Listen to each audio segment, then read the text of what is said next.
What up, survivors? Welcome to D180, the horror movie podcast, taking you on a ride. Thanks for riding with us. I'm AJ. I'm Janae. And I'm Brittany. And it is the moment we have all been waiting for. Y'all know the weather this year has just been something else, but we about to get it popping with our new theme for June. Let me try the boat. Find a girl something.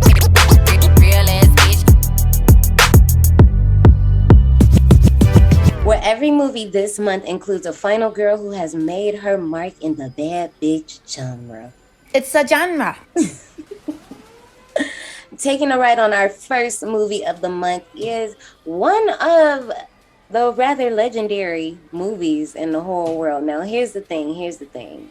When we announce this movie, y'all got to understand. We're going to talk about the movie, but we are focusing on the girl, the final girl. And let's get into 1978's Halloween. Tell me why your favorite holiday is Halloween. Because it is. Exactly. Okay. Should I have to have a reason? I didn't think I needed to explain myself. Okay.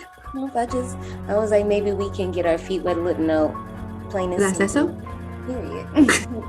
This movie is currently streaming nowhere for the free. You gotta have some. Okay, wait. I got you. So I can tell you where I watched it, but it's streaming for free. Yes. So if you happen to have a Roku, you can watch it for free on Roku. I don't have a Roku, but my boyfriend does. But if you have an Amazon Fire Stick, you can download the Roku app and watch it for free on Roku. There was another one. I got one. Shudder. If you have Shudder, it's on Shudder. Wait, it's on Shudder? Yes, it is. Yes. That's where I watched it today. I did not see it on Shudder. No, y'all gonna laugh when I tell y'all where I watched it. And it's on AMC Plus if you happen to pay for AMC Plus. I'll bite my tongue. I'll tell y'all later. Well, let's go right ahead and get into Park recommendations.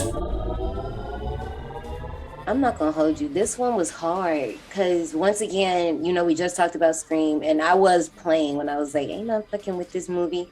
And I know I'll be playing. Y'all be hearing me on Twitter and on TikTok talking shit about Halloween. I know y'all do, but Coming from my means. I be playing. Okay? But like I said, this is one of those movies where it's like the start of it. And what do you even compare to this? So I'm going to go in my bag. I'm going to go for a deep cut. That kind of was pretty much a spinoff of this. Janae, you remember in our final exam episode, we talked about like how that was basically a ripoff of Halloween, Friday the 13th. A very, very, very bad ripoff. Right. So, hey, wait a minute. Whoa. Whoa, I ain't say all that now. Except for Radish. Radish was great, but... Wait, because look, I was like, yeah, whoa, wait a minute. But no. So this movie is Alone in the Dark. It's from 1982.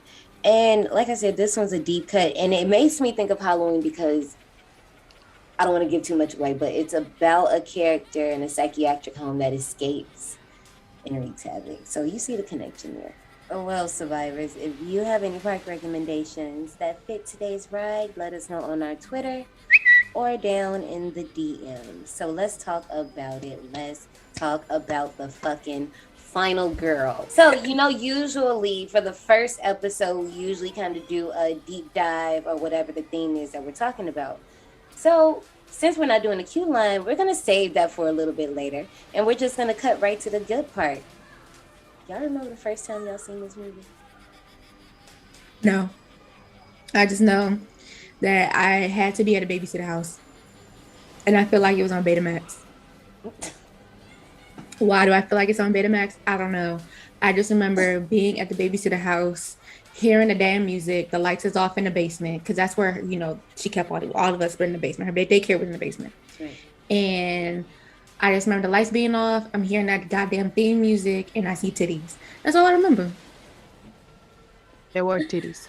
I've told this story before. I know for a fact this is my first horror movie. I just remember being in the living room with my mom and my older brother.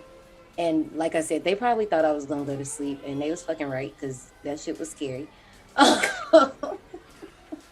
And I remember specifically waking up and Michael was charging across the fucking street about to come get Laurie as she's screaming. I was like, oh, let me turn Is he back really over. charging? I mean, let's be real. No, but yes. Yes. That was quick for him. Like, damn, like excuse me. But okay. Let me air myself out real quick. Let me air myself out. So my last rewatch for the podcast was fucking magical. Oh my God, let me tell y'all about it. I am getting chills just talking about it. So here in the DMV is that weird time of the year where you just need to pack for all 4 seasons. Mm-hmm. So it was very beautiful outside. I started the movie because I was like, I'm not going to wait till nighttime, even though I wanted to. It just wasn't going to work for my schedule. Started watching the movie and the clouds started rolling in. And I'm like, oh, okay, whatever, bet. I can see the TV, no glare if I have the windows open. I'm watching it and then the rain starts falling. I'm like, okay, cool, bet, fine. Bitch. The thunder was in tune with the whole movie. You would have thought John Carpenter was, I don't know, composing some shit from, I don't know, the skyboard. I was just like, what the fuck is happening? Because it was a few parts that the thunder was hitting on the scares. And I done seen this movie so many times, but my ass was down there jumping. Like, I ain't seen this shit before. It was just, it was amazing. Thank you for that, Jesus. It made it even better because I watched it on YouTube and the quality was so shitty, but I'm pretty sure that was like the original quality of what it looked like when it first came out. So everything was in perfect shadow, like nothing. You know how sometimes when we get these new updated 4K versions and all that stuff, like it kind of ruins some things. And you get some weird green glitch. Yeah, you know. I was watching it with my boyfriend. He was like, why does the screen keep glitching green? What the heck? I'm like, listen, I don't know. When was the first time I watched this movie? Now, I ain't finna sit here and be like, this is my first time watching this movie. That'd be a lot of gas. And who knows? And actually, there's somebody out with a pitchfork right now outside my door. There should be, if I would have said that. But I don't know when the first time I watched it. I just know I seen this hoe. I can't say I don't watch it too many times. It's one of the motherfuckers that if they come around, I watch it and I watch it again. But I'm not seeking it out. I sought it out for, of course, for today. But nope. I definitely feel like this is when you gotta put in the Halloween rotation in October specifically. Like, obviously, we be walking around this bitch watching horror movies all the time. But in October, that's like a special lineup. And it's like you have to watch the second one. You gotta watch the second one. You can't just watch the first one. You gotta watch the second one too. So y'all know when it hits October 1st, it's my birthday. That theme song is playing nonstop, okay? That's my anthem. This movie was directed by John Carpenter. Ooh. It was also written by John Carpenter and his girlfriend at the time, Deborah Hill. Hey girl, rest in peace. It was also produced by Deborah Hill. Yes, girl, legend. Love to see it. And the movie stars Donald Pleasance as Dr. Sam Loomis, Jamie Lee Curtis as Laurie Strode. Can I say something right here? Sure. You know, her face been long all her life. She never really grew into it. You know, it's so funny because my boyfriend was talking shit about her face too. And I was like, you're rude. You're very rude. You know what? She got one of them faces like Sydney got. It's one of them acquired tastes. Oh, okay. Okay. All right. Because I'm telling you, Brittany, whenever we do Scraffoon, I'm a light up Scraffoon? Whenever we do which one? Scraffoon? Yeah. You don't like that? And I know it really took you out because I just said it so confidently. Scraffoon. She said, yeah, that's what it's called. Okay, honey. So cool it. Just cool it. I'm just saying y'all know. I'm like, damn, baby, you don't age like a motherfucker. You went from this to doing Activia commercials. And that face just stayed as long as it is now. She got the bag with that. Activia. Exactly. When you think Anyway, of Activia, you I think do of want Jamie Lee to say Curtis. something about Jamie and a few other people. I know we ain't got here yet, but girl only got 8 bands for this movie. Yeah. You know what? Her and that wire hanger deserve more. I mean, when you think about it, the budget was only 300,000. Yeah, because, okay, John Carpenter, he only got 10 bands. Donald Pleasance, I think, got the most. They didn't say how much, but I think he got the most out of everybody. Like, that's crazy. And He like, was paid. Okay, so Donald Pleasance was paid 20,000 for 5 days of work. Fuck. damn. Wish I could get that much money for 5 days of work. Okay. Nothing too serious. I mean, Yeah. You know how many 5 days of work segments I be doing? okay. I be busy January through March. Wouldn't hear from, and guess what? A bitch would be on damn vacation every day after that. So we have quite a few people who played my man's Michael Myers Yeah. during this movie. We have Nick Castle. He was only recognized as the Shape. Then we have Mr. Tony, the one who signed my knife. Okay? Okay, I just want to ask you, do you know which one is which? So Tony is the one who was unmasked. Okay. No, I just really wanted to know if you knew that or not. Yes. Curious. No, not like that. I just was really curious. I really wanted to know if you knew or not. Yeah, Tony's the one that was unmasked. And he actually didn't know that he was supposed to be wearing a mask the day that he came to set. So, and then Nick Castle actually felt some type of way because he was like, I want my face to be shown. But he was like, John Yeah, Carpenter. because for a long time, like I said, he was credited as the Shape himself. So it's not like until later when it was his name put in there. But if I see somebody else's face, I'm gonna be thinking that's the person that's been up under there the whole time. Yeah. They just needed an innocent face, and Tony had an innocent face. And then we have PJ Souls as Linda Vanderclock. Second appearance in the park. Messy as Norma from Motherfucking Carrie. Yep. Girl. And that's why he hired her. Yes, because I'm just, y'all knew. But drinking game, and we should have played this. Take a shot every time sis says totally. Totally. Totally. I was just like, damn, girl. That's like me saying like. I know y'all be like, damn, you should say like every 5 seconds, but. We also have Nancy Keys as Annie Brackett. Why are you not saying anything? Huh? What about Miss Brackett? Yeah. Who is she? She played Tom Atkins' bitter wife in Halloween 3. Oh, I guess because we hadn't covered it. I just wasn't thinking about it. You always talking about daggone Season of the Witch. I know. I just wasn't thinking about that. My bad. I was like, what? Oh my I'm sorry. My antenna was off. I was like, oh, why we stop? We have Charles Cyphers as Sheriff Lee Brackett, Kyle Richards as Lindsay Wallace, Right.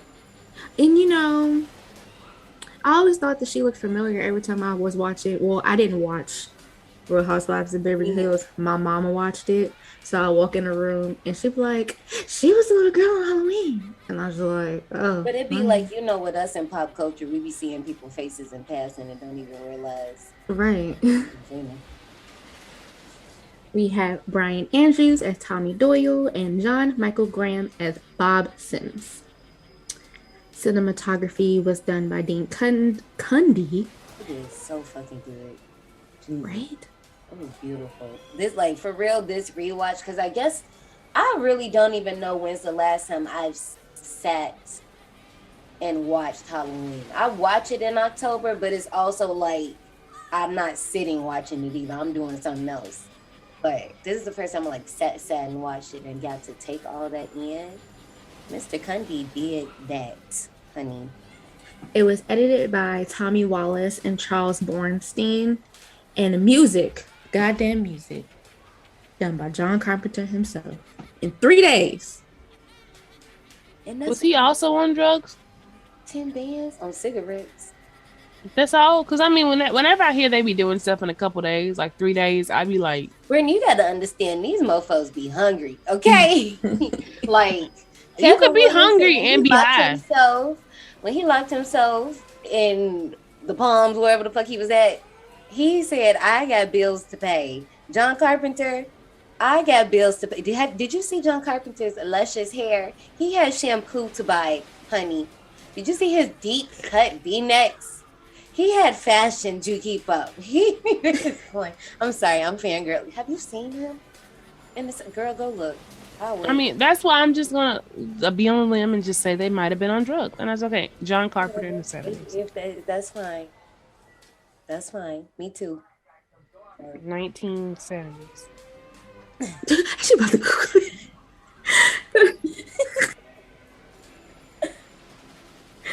Oh man.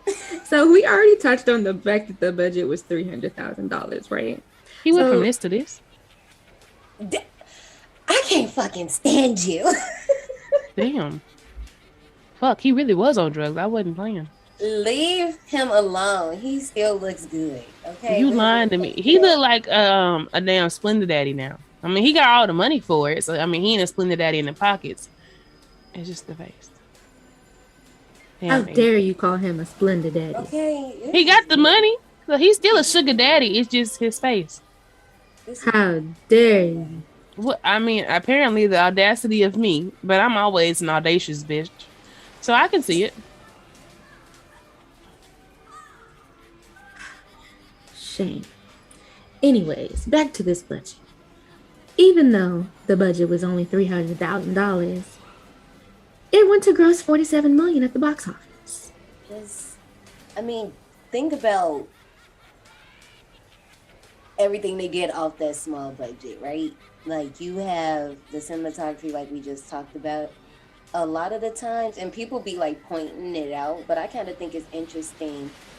You could see crew members like running around in the back of like certain parts, especially the part where they're, I think, in the Wallace's house or whatever.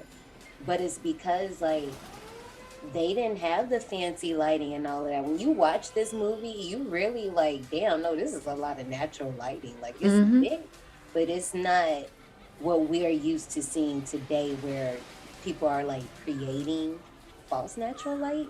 Does that make sense? Yeah.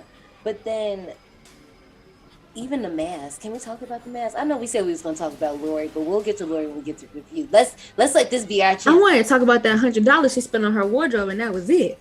Bitch, what? Like, only $100 at JCPenney. That's how a bitch do it. Hello. But she looks so good. Okay, no, Right. we're gonna talk about Laurie right now. We're gonna talk about her outfit later because I got a little special segment for that. Because yes,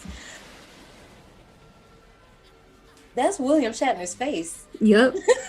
And Like, he sued I know later. survivors, y'all can't see me, but my mouth, like, I'm scratching my head because it's like when you see it, I see Michael, but then when you like squint your eye, you like, no, that's Billy. Like, that's him. Yep. That's actually very sad. He was not happy. He was not happy about that. Well, because first of all, you are like a A-list actor at the time, and these people done took a mask of your liking. First of all, they could have picked anybody else's. They picked yours. Then cut the eyes up, painted it white, fucked up the hair, and it's kind of maybe might be a little bit more popular than you now. The eyebrows and the sideburns were ripped off. The face was painted fish belly white, and the hair was spray painted brown. And they opened up the eyes a little bit more. Not fish belly white. It is fish belly white. Yo, it is, but it looks so good, and it's crazy because, okay, so John, me and you as dancers, we're always taught like, don't be putting white brows under shit, because no, because it shows. But when you look at Michael's face, he be blended into a lot of shit. He His do. white, his face being white, that's just so crazy to me. Like, a lot of the times when they keep him in the shadow, and this is what I like about my villains, Chucky, that's different, but he had his time. A lot of them that are in the shadows, it's just like that moment of you just staring, trying to figure out, is something there? Are you really seeing that? Or am I tripping? But like, oof, I love it. So when it came to the inspiration from Michael, John Carpenter, first of all, I ain't never heard of no kids taking no field trip to a psychiatric home. For what? Education. Yeah, I was gonna say education, and I was also gonna say maybe for like community Small service. Young kids? I think he said middle school. I think. Education. Yeah, middle school is appropriate age. It's not like you at that point you were preteens. You talking about like 10, 11, 12. Maybe. Well, there was a kid there that he saw. He said he was just sitting there. Kid seemed zoned out, disconnected from the world, and he had the blackest eyes, the devil's eyes. And he said, yeah, that was just that. And then the actual name came from just some producer he met. He was like, yeah, his name is Michael Myers. That's him. And good old Austin Powers don't like the fact that a famous serial killer is named after him. First of all, Boo, it ain't even named after I you. know, That's but the he's just not thing. happy. He's just not But happy. I get it though. But it's like, it's not like you've been replaced, honey. We still know. It's funny because if somebody use it in the right context, we still know which one you talking about. So Exactly. it's not that bad. Chill out. How you gonna be jealous of a nigga that don't even talk? He just breathes. Right. You know Like, how to leave use him a phone, alone. though. You know how to use the phone. You get some That's heavy ass because breathing. he was trying to get into May's theme, Call Me Maybe, and we told him he had to wait. That's what that was about. That's all. Last petty note. Laurie, John Carpenter was like, no, that's one of my ex-girlfriend's names. First and last. What? Because like, I don't know if I was this Laurie Strode, would I be delighted that I haven't died yet? Is this subliminal? Am I reaching? Okay, never mind. The man of your dreams helped out with this movie. Huh? The man of your dreams helped out with this movie. Robert? Yeah. Stop playing. Okay.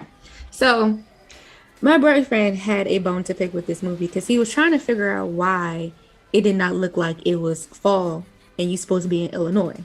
Right. Well, in California. right. And so the crew had to buy paper leaves from a decorator and paint them in autumn colors and scatter them in filming locations. Apparently, Robert Englund said that John Carpenter had him throw bags of dead leaves on set one day. What the fuck? Just throw a bags of dead leaves. Just throw these, just throw these leaves for one day. Just But throw these leaves. is Because did they he kill this story? Did Robert Yes. kill this story? Why can't Yes. I hear him? Did he have his hand on his mouth while we I were don't talking? know, but he did it. He said it in an interview. He said it in an Like, I feel like I could see Robert. Y'all know me on a first name basis. He don't know me. I be feeling like he was probably sitting like this and like off to the side and looking up every now and then through his brow. I could see it. But the crazy thing about it Wow. was because they couldn't just leave the leaves there. They after a scene was filmed, they had They to had to pick 'em rebag up. the leaves. So just imagine Damn. Robert Grown men Englund frolicking in the street. throwing bags of leaves and then collecting them and rethrowing them for a whole day. That makes me think of remember when we had our sleepaway camp episode and they had to spray paint that whole section of the forest green? Yeah. At least they ain't had to. Well, I mean, they couldn't unpaint it, so. Oh man. I do one thing before we move on. This is another movie that had a different name before it was Halloween. It had two names. I only know about the babysitter murders. What was the other one? The night that he came home or something like that. Oh yeah, I did hear about that. That's kind of, ooh, yeah, chills a little bit. But I like Halloween I like Halloween too. because at the time, no other movie had the word Halloween, or let alone was just Halloween, and it was just like, well, Right. Ooh, that. And like we said, once again, well, no. Okay, nope. Sorry, Halloween. Gave you a little bit too much because I think we got to get out to Black Christmas. We got to get out on the Black Christmas. Sorry, buddy. Close. But yeah, we gonna gush on Michael, but it's about Laurie today. We gonna save that conversation for Halloween too, and especially because in the second one, he really in his prime in that one. That's like rare form Michael. But anyway, let's go right ahead and get ready for our discussion queue line or something. We'll be there. Just come on. Come. Step in line. Your number is near. Follow the signs. Your time is here. So, Final Girl Summer. Let's talk about the actual title, the name Final Girl. So this was coined by Carol J. Clover in her 1992, shout out to us, book Men, Women, and Chainsaw, Gender in the Modern Horror Film, to refer to the last girl standing at the end of a horror movie, especially a slasher movie. Clover, a professor with expertise in Scandinavian language and film, points to a common series of traits that final girls have. They're either virginal and virtuous, they sometimes have a unisex name, they might be brunette, and, sometimes their character is supposed to be a reflection on something going on in society at the time. So what we're going to do is basically we're going to look at Miss Laurie Strode. We're going to see where she matches up on this cliche final girl role. This is what we basically, I can kind of say, let me rewind. Because the thing with Laurie is she was one of the first final girls when we think about it. Not the first, but one of the first. However, her type of final girl is a little bit different. But I feel like I can't go any more further than that without making that a discussion. So let's start here. Do we think Laurie is a virgin? I think so. He definitely is. What's that face for, Johnny? Why are you making that face? Because I think she was, but I don't think it was intentional to make her one. It wasn't. Mr. Carpenter and Miss Hill have died on this hill. Right. For a very long time, saying that they did not consciously want to make her a virgin. Right. As a way of defending a killer. It's just the fact that horny teens just be preoccupied because they're too busy screwing around. Hence the reason why Jason died.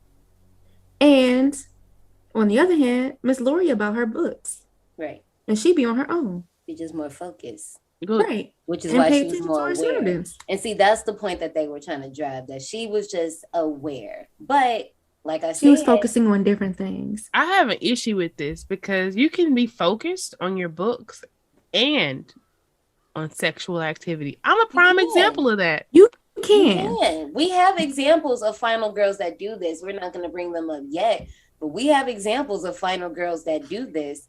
But my point is, just like Johnny said, Laurie wasn't supposed to, nobody said she was doing all that. We just made this character that just happened to be on her fucking P's and Q's. Albeit she might not be like the fiercest one in the bunch. That's not no shade, but like we know wasn't nobody trying to make her modest on purpose. But I think when you look at a lot of the past final girls, like, okay, John Nate, sorry, I know you ain't seen this movie, but I have to bring her up for this point to be brought round circle. When you think about Jess from Black Christmas, and Jess, girl, I fought for you to be in this theme, but they was like, no, save her for Christmas. And I was like, okay, whatever, even though we not. I have to bring up Jess from Black Christmas because, like I said, sorry, John Nate, it's not really spoiling it, but a point in that is, sis got some things going on. I'm gonna keep it light, but if you know what you know, sis got some shit going on in that movie that does not align with what they're saying aligns with the final girl. So it just makes me curious. That's why I want to see where Laurie Strode lines up. So let's move on to the next one. A unisex name. No, she doesn't fit in this one either. Laurie? Yeah, her name is in the Luna. I'm No. about to say lunasex. Unisex. Lunasex? Wait, that's kind of cute. Lunasex. We got a cosmic sex, lunasex. Copyright D180. We're gonna bring that back when we figure out what the fucking means. Anyway, a brunette.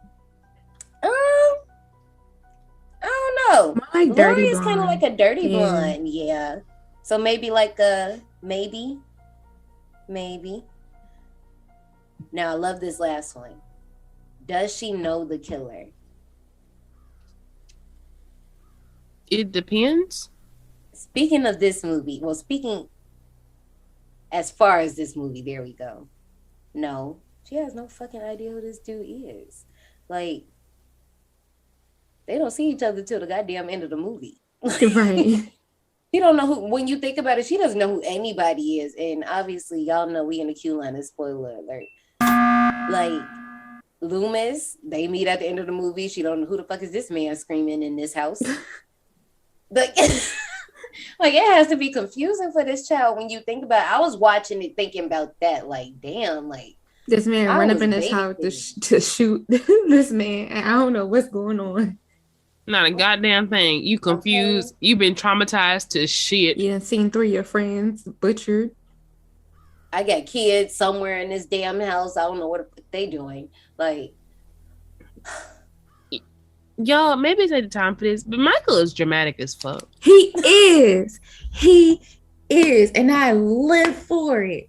We was just laughing, okay? Me and Brandon was just laughing at Michael because y'all so cute. This nigga fell out like at least 4 times in the movie, but it wasn't no normal fallout. This motherfucker literally went bored stiff. Let me get back closer. This motherfucker literally went bored stiff, arms down, legs straight, fall on the ground. I'm like, what the fuck? And it's never like he's bent or nothing. He's just fall. First of all, Fall. it's just the way you tried to steal Laurie's shine by just inserting Michael. No, I'm just playing. Oh no, I'm she gonna get her flowers too. I talked about her on the damn wire hanger. She really deserves hers. It's worth noting that he traumatized the fuck out of her by posing her friends as dolls. Like, it was just a lot going on there. So we talked about Laurie being basically, we'll say, as we go through the month, we'll give them categories. So we'll say like Laurie is basically like a first generation final girl, even though we low key just busted up that she really don't fit in a lot of these little standard modes that have been set for the quote unquote final girl. She is the mode. Hold on. One of the modes. Hold up. That's no, this ain't the kill 'em down. I'm just saying she was there before the mode was kind of. Look, this is where I start bringing the claws out, because where I'm gonna hype my girl, I'm gonna get in that ass. Baby, I know we ain't talking about the movie yet, but my points will line up later. But you barely made it through this movie. You got lucky, honey.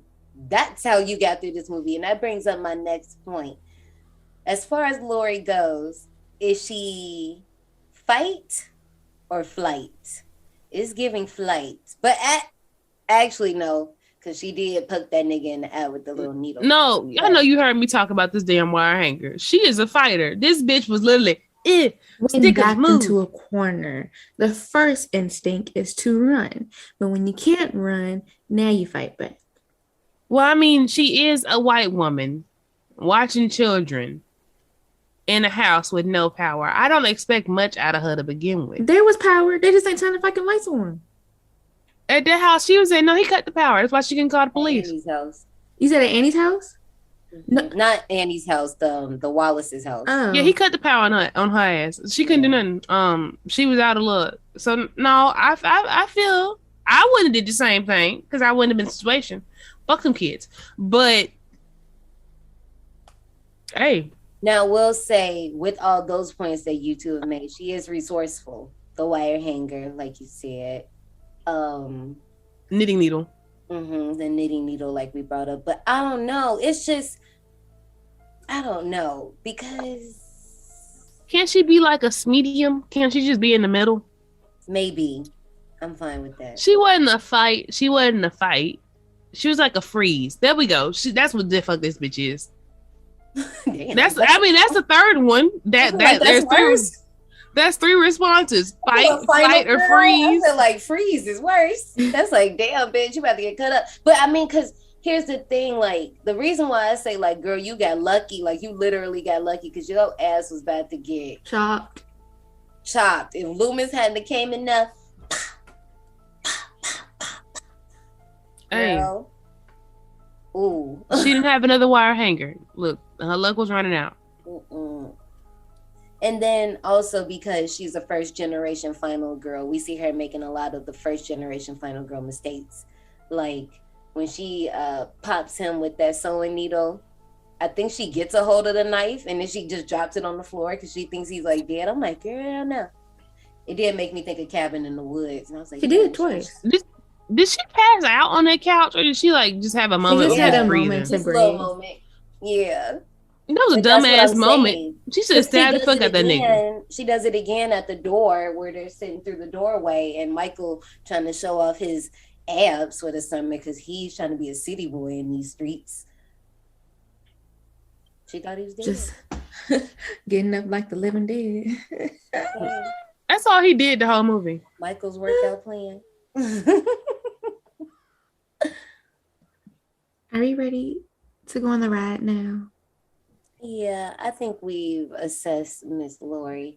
So, like I said, throughout the rest of the month, we're going to be adding the other final girls to the list, and then we'll be actually comparing them to the ones that we've talked about before. So, if you're ready, let's go right ahead and get into 1978 Halloween. Halloween night. A small American town. 15 years ago.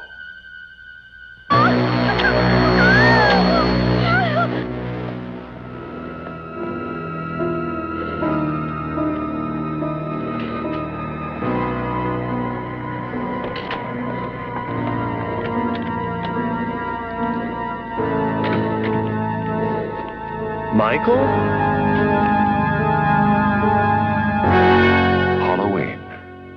I spent 8 years trying to reach him, and then another 7 trying to keep him locked up because I realized that what was living behind that boy's eyes was purely and simply evil.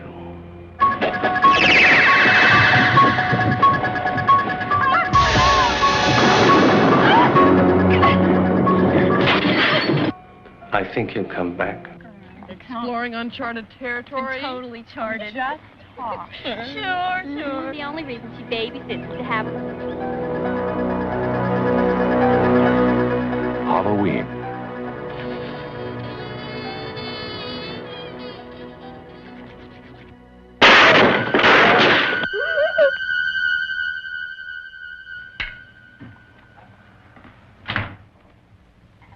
Okay, Linda.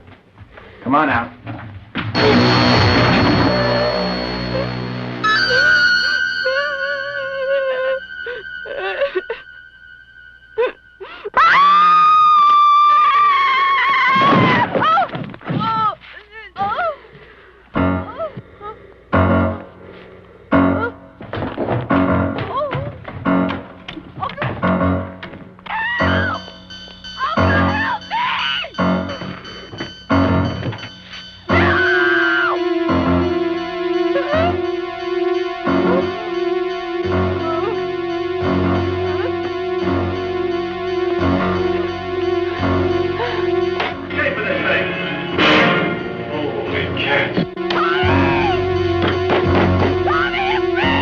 Halloween.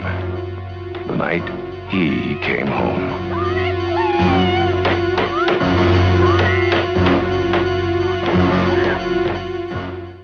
The trailer was fucking terrible.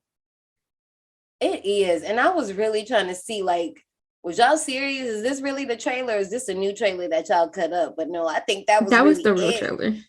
They ain't get no fuck, okay? They just said, here's a trailer. Now watch our movie. Why did they do that? I hated it. all of the good parts Everything are in there. And yeah, you don't really have context to what's going on. And okay, we didn't really talk about this too much in the beginning. This isn't the first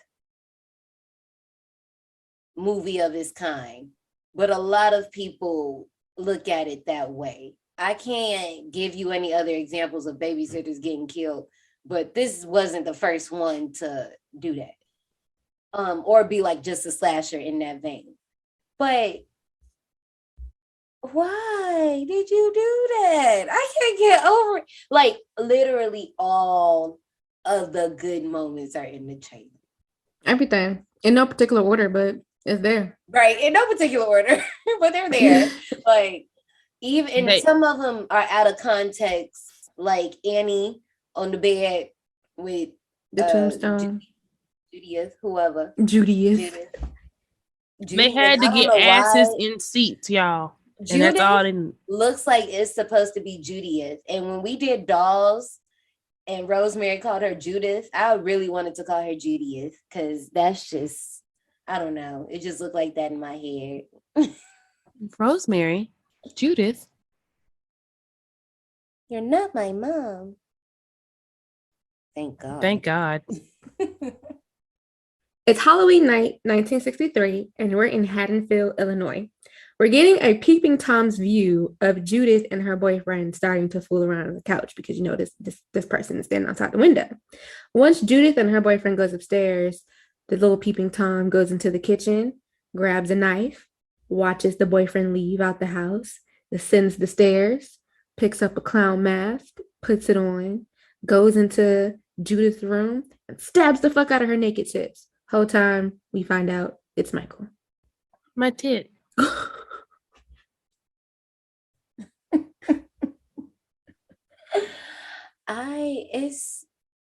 This again is one of those opening scenes that is up there with Scream. First things first, I do have to come out with a negative point. That POV is tall as shit for a 6-year-old. It That's is. 6-year-old. I said, damn, this is tall. Steve, what the fuck?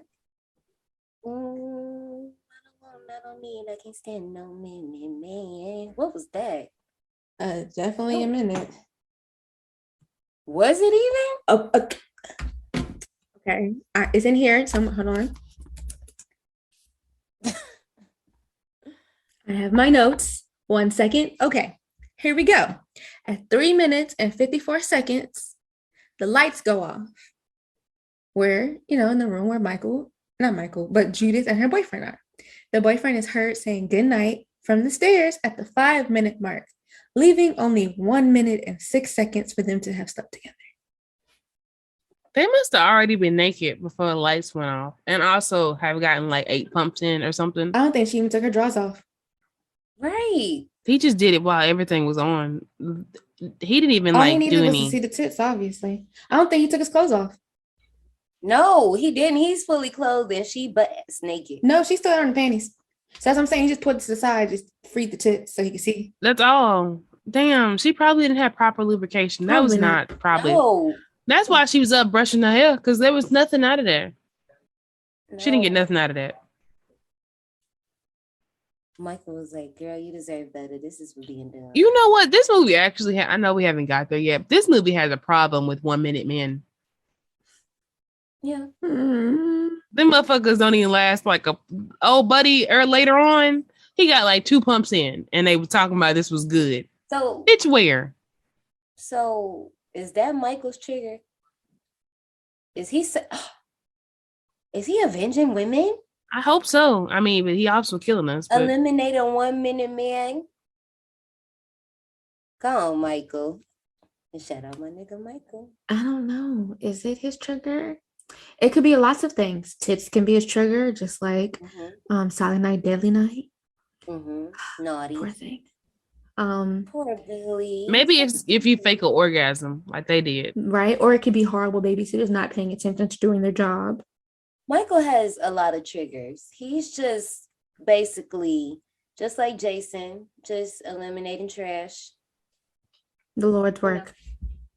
He stabs up his sister because at this point we realize it's Michael, her little brother. And I also think that that's so interesting that like when he's stabbing Judith,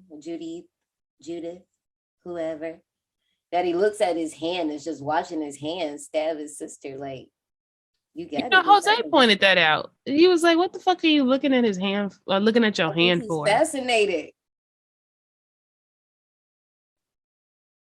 That's really what I don't know. That's the best way I describe it. I just really think he just like, you know how some people when they commit these crimes, they say they literally just be in a trance, like they don't know what the came. In some cases, not all, but I really think Michael just snapped. And I think the one thing that really gets me about this version is this is the suburbs. The suburbs. Like, what the fuck, Michael? What happened, Michael Audrey? Suburbia. What like this? You know what I'm saying? It's not like the Rob Zombie version where we get that background story and then you kind of like, okay, I get it. This boy probably go to a private prep school. Like, you know what I'm saying? When his parents pull up, you know they just went to a nice little expensive steak dinner on Halloween night, which I don't know who does that, but they did. I'm just trying to figure out why his parents just stood there looking at him. So that actually was supposed to be, it was supposed to be a freeze frame, but not an actual freeze frame. But that artistically is what it was. Oh, okay. Because I'm just like, so that's why the scene just stops like that. And you just see the light reflecting off the knife. Because I'm just like, why are they just standing there staring at this little boy? Like, they're not going to do nothing? They're not, what? Okay. And then why he had to be dressed like a fucking clown? So that's the next thing. Was he mad at her because she didn't take him out for Halloween? That's a very good reason. You ain't take me trick-or-treating. It was Halloween night. That's a good reason. You are here. Yeah, it was Halloween night and she didn't take him out. I wanted to get some candy and you wanted to get dick. You're not the only one trying to get sweet sticks. That's a lot. I take it back.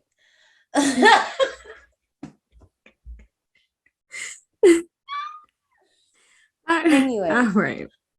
It's October 30th, 1978, and we're in Smiths Grove, Illinois. Dr. Loomis and his nurse are headed to the Illinois State Hospital in the middle of a storm to see Michael. Michael apparently hasn't spoken a word in 15 years, and their whole purpose of going is to fully understand what they're dealing with. The doctor doesn't want Michael to ever get out of the hospital, but at this point, they just go on for semantics. I think is really wild that last point you said about Dr. Loomis, because he refers to him as it. Yeah. And Marion is like, we can call him him. He's like, no, we cannot. It. When they get to the hospital, there's patients just outside in the rain wandering around, and this is not normal. And the nurse is confused, like, bitch, they look like cows. It was the white robes. That's what it was. I was like, is that a cow? And she's confused, and so I just wish he would have listened to her. Anyways, doctor ain't listened to her. Go to the main gate. So he hops out the car, goes to the gate, and she stays in the car and gets her ass attacked. And when she flees the car, Michael gets in and drives away. I just want to say, Ghost ride the whip. She got the fuck. I just want to say, what type of glass was that? Okay, just because I like being a menace, I didn't notice it until the last watch. You can see like the little whatever he has. A wrench. In his hand. Yeah. They taped a wrench. Yeah. They taped a wrench to his hand. But I'm talking about the glass. Like, what type of glass is that? And why did they break like that? That was not glass. That was something. It's like that little false glass that you smash people's heads with. Yeah, but it looked bad. Had to have been. I mean, it looked bad later on in the movie too. But it wasn't there in the movie. They said, you know what? It's the late 70s, late 80s. Y'all can't see y'all little small ass TVs anyway. They didn't know it was gonna be like this. Now it's Halloween and we're back in Haddonfield. On the way to school, Laurie Strode has to go drop off a key at the old Myers place since someone was coming to look at it later. On the way there, Tommy, the kid that she's babysitting that night, runs up to meet her and tells her, you're not supposed to go up in there. That's the spook house. As she places the key under the mat, we see Michael staring at her and breathing from inside the house. As Tommy leaves her and she walks down the street singing a weird-ass song about wishing she had someone all alone, Michael stands behind her, just staring and breathing. You know, she made up that song. Yeah. Like, I can tell. I was sitting there thinking, like, is this a song? And what song is this? This sounds weird. It's a lot of made up songs in this movie. But I do love how this is kind of like our first we get a little taste of it in the opening, but you don't really pay attention to it too much. This time when you hear him breathing behind the door, that's when you're really like, oh shit, this nigga grown. It's like he 21 now. It's like, first of all, that reminded me of Billy. He's like, oh, Billy. Billy, look at you. Now, You know, filled out, Billy. Okay. Yeah, how it is. Yo, please go back and listen to that Silent Night, Deli Night.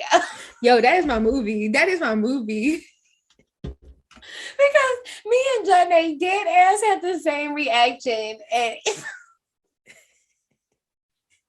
we had to pull it back a little bit because the shit was funny. That theme song. Anyway, gotta love it. Tommy Doyle, Laurie, girl, why are you trying to go to that spook house? Can you stop? But I mean, I feel like once again, this is one of those things like every town, every neighborhood, y'all got that one spooky house that y'all not supposed to fuck with. Or, you know, if you live in the Midwest, you might have a few. Shout out to Gary, it's okay. But yeah, for whatever reason, either somebody like died in the house, somebody got killed there. Like, y'all quiet. Y'all can't relate to me. Never mind. This is just my ghetto life. Okay. Oh, for real, John? Are you serious? Not you, PG living. Okay, so you know, when my first few years of life, we lived with my nana, and she lived in the city, right? And she lived in Northwest. She uptown. It's not like she in Southeast in the hood. It's like she where the bougie people live. Then we moved to PG, and in our neighborhood, we lived in the same neighborhood. Maybe switched houses, and we switched houses in the same neighborhood, but lived in the same neighborhood since 1999. And there's no abandoned houses in that neighborhood. Sorry. Suburbs. We love to see it. We love that. I don't know about Brittany, but I have a story, but I can't tell it right now. I know one thing we didn't get to talk about in the queue, and my bad, girl. I just really forgot. This is also where when we see Laurie, we see the fashions. We see what it's looking like. We see what it's giving. I just feel like, well, actually, really, this is our first intro to Laurie. It's the first time we see her, right? Yeah. Yes, first time we see her. And she has on like the little, I don't know what I'm trying to say, but that little white cardigan. There we go. A white cardigan with a little button up and a little flowy skirt. And I'm trying to think, like, once again, this was not intended. But I mean, yeah, you could say it's modest. But when you look at her other friends, it's not like they dress any much more different than her, you know? Laurie's clothes, a little cute, innocent, okay? Hair just flowing in the wind. Love her. And she gave us some looks. That's why I'm like, my bad, girl. I forgot to talk about your fashions, but we gonna still give them to you. The doctor, back to him. He is now blaming the psych hospital for Michael's escape.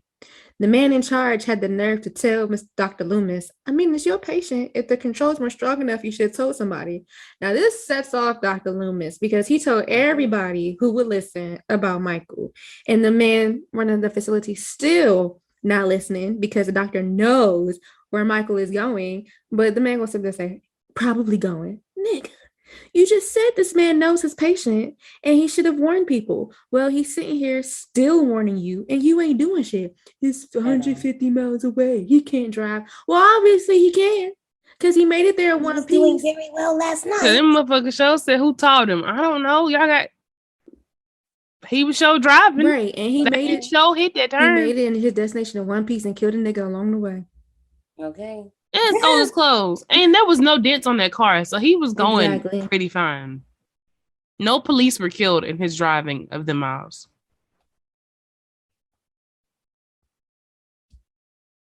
Exactly. Now we're back in Haddonfield at Haddonfield High School, Laurie sees Michael standing outside the school behind the car he stole, just staring at her. She looks. So I want to know, like, is this the beginning of our classroom tropes? Because I was just curious, and I'm listening to what homegirl was saying. Once again, don't know if this was intended or not, but she's talking about how, like, you can't change your fate. Like, if it's meant to happen, it's gonna happen. And I'm wondering, like, is them meeting, like, that was just fate? Like, damn. But like I said, I don't know. Could be, maybe not. This is the first portion where I know you mentioned the classroom tropes, but this is where we see Michael disappearing. He starts disappearing at, okay? Because she looked away to answer a question, and then when she looked back, his ass gone. But see, I think, like, even, okay, for some reason, it unsettled me more that it was just more than him, and it was him in the whole fucking car. Like, skirt, like, we didn't hear shit. We didn't hear an engine. No. We didn't hear nothing. I'm glad we know his disappearing act goes to anything he touches. So it's not just him. If we touch a car, it just vanishes in thin air too. It doesn't fucking matter. You're all going to disappear. If Michael Myers was on TikTok, y'all know that one challenge where you take the sheet and throw it up and you disappear. Yeah, to make the dogs freak out. He wouldn't even need the sheet. No, he wouldn't. He just had to do his wrist like this. He'd be gone. Outside of Tommy's school, Tommy gets taunted by a group of kids and tripped up, causing him to fall face first into the big ass pumpkin he was carrying, smashing it. As one of the kids runs away, he's stopped by Michael, gets spooked, and runs the opposite way. And now Michael is just creepily watching and following Tommy. That's what Lonnie badass get. Brandon talking about something. So he don't like bullies? I'm like, I guess not. No. Y'all see how Michael get down, right? And later move. But first of all, that was a perfectly good pumpkin. I would have been so freaking pissed. You know, but also I would have been pissed too. I would have been pissed being production because apparently they couldn't. It was hard. It was very hard to find pumpkins to begin with. I wonder how many pumpkins they had to go through. A lot, because it's so many. How many times they had to film that? Damn. Especially working with kids too, probably a lot. Oh man. This is also where, like, Tommy is starting to get the idea of the boogeyman. And that's why I think that's why karma works so fucking fast. Because you see, they was trying to scare Tommy, talking about the boogeyman, and then Lonnie got his ass caught up. Mm-hmm. Michael was, you got touched by an angel. Now back to the doctor. This man's still trying to warn niggas, but nobody's listening. He finds an abandoned car with Michael's hospital clothes nearby, along with a rabbit and red matchbook that belonged to the nurse. But this man couldn't even be bothered to look for the dead body that was a few feet away. He just ran back to his car instead. He probably ain't think it was one. But wasn't it blood like on the car or something? No. This movie is like low-key pretty bloodless. Really, the only blood I remember is just on Judas. There was blood on him though, the guy that was in the bushes. It was just like right on his chest, but that was it. That's why I was like, was it any like on the car? Because that's why I figured that he didn't check like to see if there was a body, because he just probably was like, oh, this nigga that stripped his clothes and dipped. Back at the high school, Linda and Laurie are walking home when Annie runs up to join them. Typical girl talk ensues when Michael drives by. Totally. And Annie yells at him, "Hey, jerk, speed kills." And my man slams on brakes and just sits there a while before he drives off. After Linda leaves them to go in the house, Laurie sees Michael standing behind the bushes just staring at her. But of course, once Annie goes to look, he's gone. I do like this dialogue between the girls, thanks to Deborah Hill. She was like, I was a babysitter. I was a teenage girl once. We talked like that.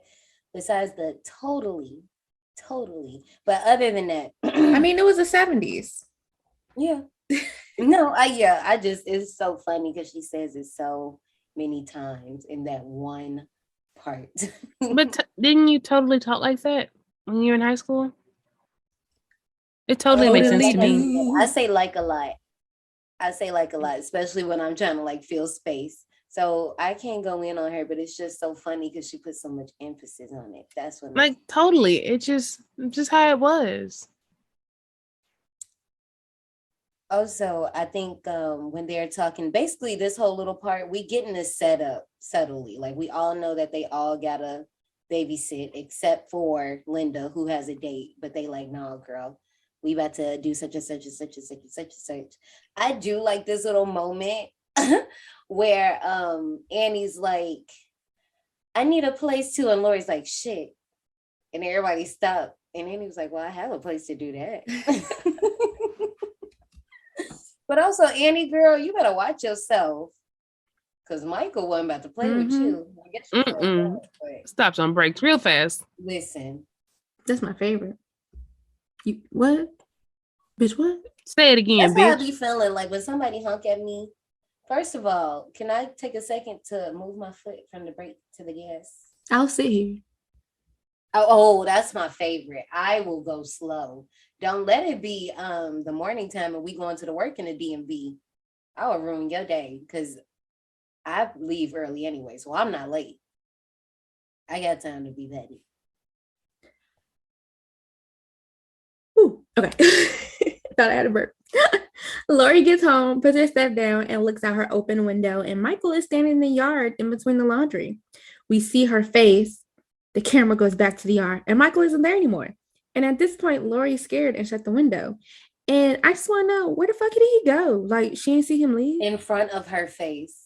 Did she not see him leave? Like, all the camera did was pan from the yard to her face and back to the yard. She never stopped looking. She seen it. We didn't see it. That's what makes it more fucked up. She seen it. We just didn't see it. Like, he was standing right there. Like, Laurie, that's why you can't be manifesting stuff like that when you by yourself. Like you said, sometimes I wish I had you all alone, and look what happened. Look at you. Girl, he heard you. He heard you singing. He thought you was singing to him. Then, to make matters worse, the phone rings. At first, no one is there. All she hears is chewing. So she hang up. Turns out it was just Annie when Annie called back, and now it's nap time until Annie picks her up. Annie, I didn't even bring this up earlier, but Annie is a bad friend. Like, Annie gives me jealous friend vibes because earlier I didn't mention this, but when they were talking about who they were babysitting and blah blah blah blah blah, like Annie's like just talking about how Laurie's always scaring off boys and how boys don't talk to her, and Laurie is like that friend that her friends be talking shit about her to her face, but she don't be realizing that they be doing it, and she just kind of like points out the obvious. You know what I mean? That's so sad. It is sad, but that's what, like, because Linda and Annie both were like on her head about different stuff, but it was more Annie than Linda. I was like, you give me jealous friend vibes. Like, you don't want to secretly be hating, low key. But also, don't call me fucking chewing. That's what all this started about. If y'all don't know, Ashley does not like the sound of people chewing. I don't like, and I wrote in my notes, this ain't no damn mukbang. Yo, I gotta send you the video. I have this video, right? Where a couple years ago, I actually sent it to somebody. My ex was on the phone with me chewing, and I was trying to record a video for this contest I was in. And he was just on FaceTime, just and I got pissed. And I was like, shut the fuck up. This ain't no damn Chipotle mukbang. And he flicked me off. What? It's like, why? My God. I can't handle and it. Was and it was bad. Like, normally I don't have a problem with people eating, but the way he was eating, it was just oh my gosh. But anyways, our good old doctor friend has finally made it to Haddonfield. His first stop was the graveyard, only to find that Judith Meyer's tombstone was no longer there, indicating to the doctor that Michael has indeed come home.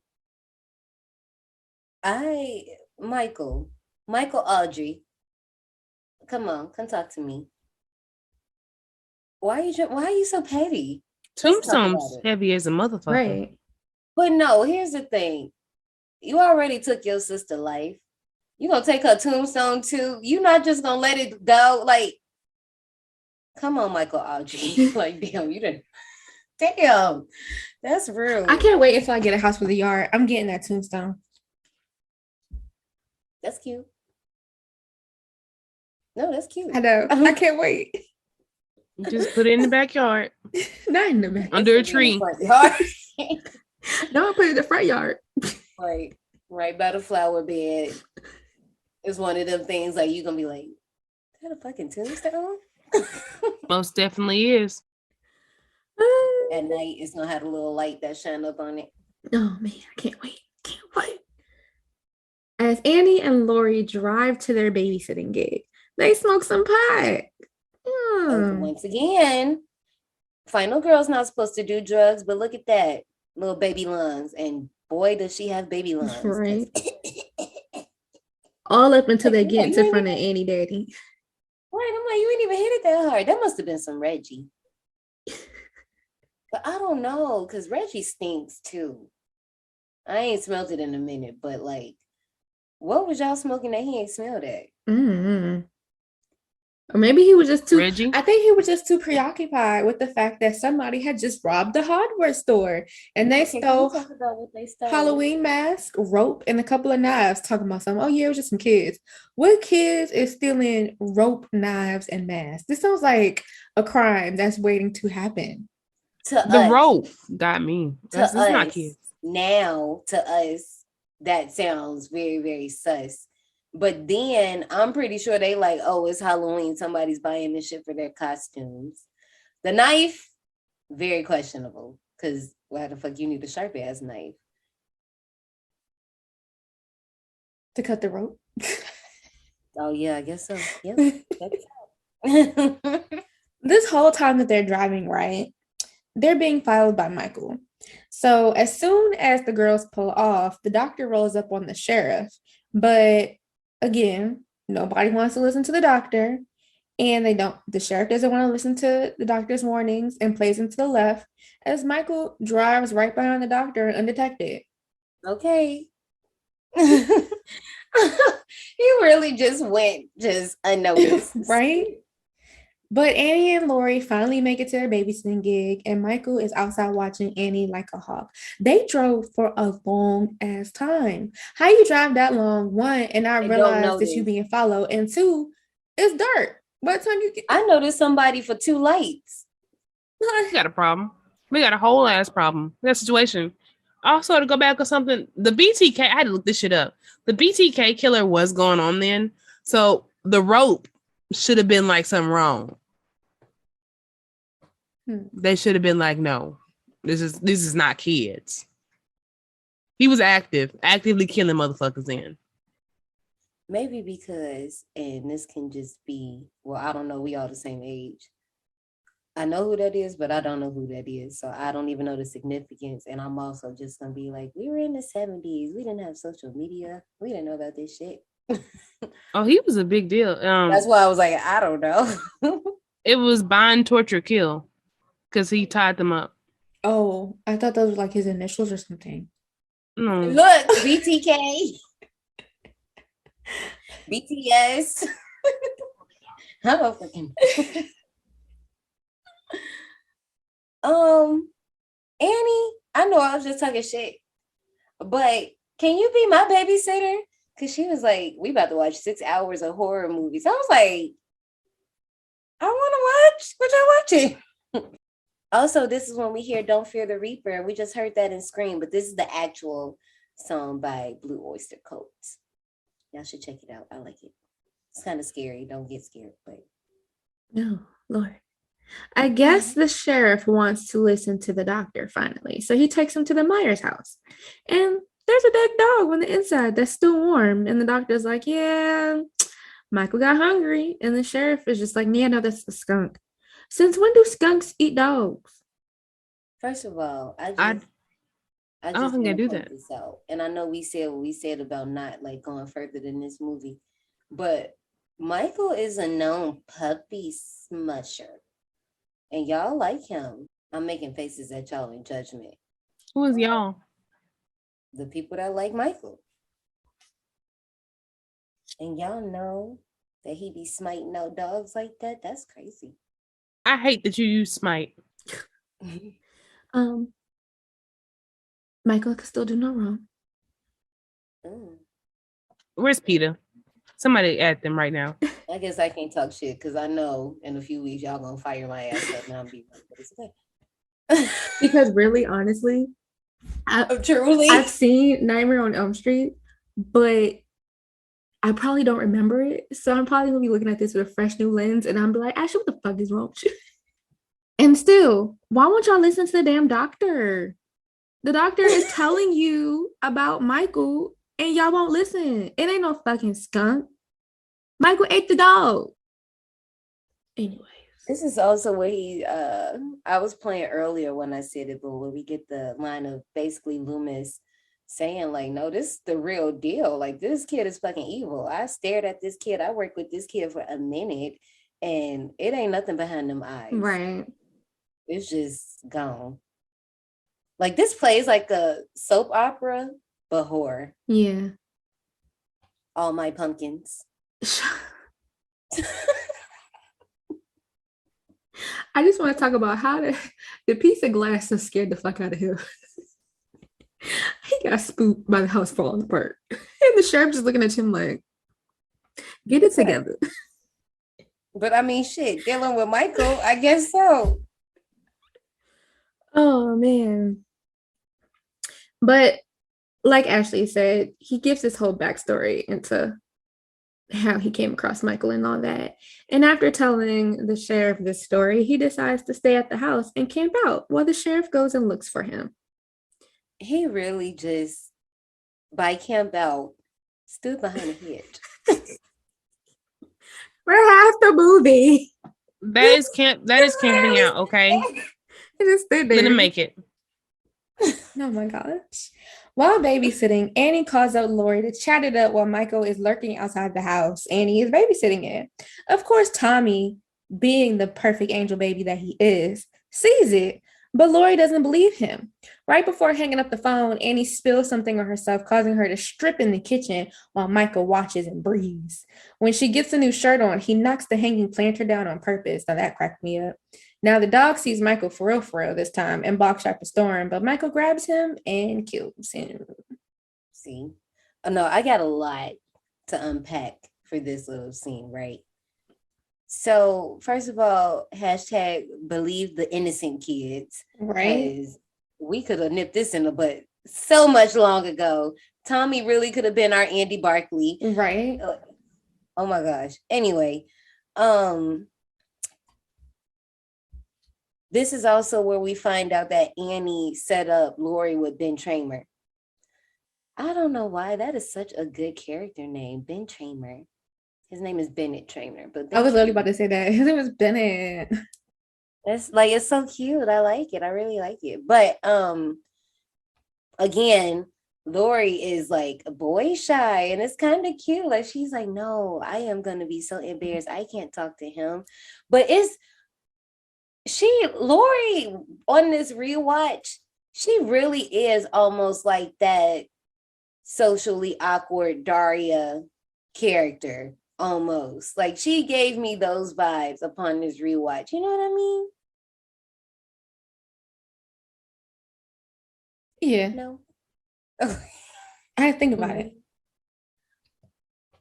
I could like see it's not super Daria, but she be sarcastic. Like, I don't know. I just see it. I'm seeing the vibe of it. Miss Annie. First things first, when she was like making popcorn, I don't know why the fuck that was so funny. I don't know why she said that like that, but please go back and just listen to her say that one line. It had me on the floor. Why did they have her in those tight ass pants? Y'all seen that one shot where they looked at Lester the dog, but it's like her camel toe is right in the camera. I don't know who I was supposed to be looking at. I was supposed to be looking at the dog or the camel toe. Like, I was confused. You only spilled butter on your shirt. Why you get butt naked? They needed an excuse for her to be naked. They did. It got on more than her shirt. It got on her pants too. We just didn't see it. Okay, so moving into my last point. I feel being slightly a perv. I feel like Michael was the audience because you were expecting to see more. And since he didn't see more, he smashed that little planter. When I say Brandon was cracking up, he was like, Michael's a badass. He really is. Turn around. So I don't want to call this an OSHA alert. Oh, shout out to Cody and Sergio. But my boyfriend had to call bullshit on the dog killing because he said that it's not easy to kill a German Shepherd. You know, he's in the military. He works with the police dogs and stuff all the time. He said Michael would have been ripped to shreds by the dog.